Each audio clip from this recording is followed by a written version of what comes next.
ભરૂચમાં ફરી એકવાર ડમ્પિંગ સાઇટ બંધ રહેતા લોકો જાહેર માર્ગ પર કચરો નાખવા મજબૂર બન્યા।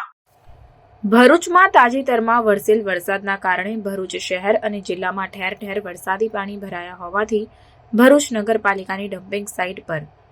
વાહનો ન પહોંચી શકતા ભરૂચ નગરપાલિકા દ્વારા હાલમાં ડોર ટુ ડોર કચરો ઉઘરાવવાનું બંધ કરતા ભરૂચ શહેરના નગરજનો માટે કચરો નાખવાની મોટી સમસ્યા સર્જાઈ છે અને મજબૂરીમાં લોકો જાહેર માર્ગ પર કચરો ઠાલવવા માટે મજબૂર બન્યા છે, જેથી ભરૂચના રસ્તાઓ જાહેર માર્ગ પર ગંદકીનું સામ્રાજ્ય સ્થપાઈ રહ્યું છે અને જે ઝડપથી નગરપાલિકા કચેરી દ્વારા આ સમસ્યાનો હલ શોધવામાં નહીં આવે તો ગંદકીનો કચરો ભરૂચમાં રોગચાળો ફેલાય તેવી દહેશત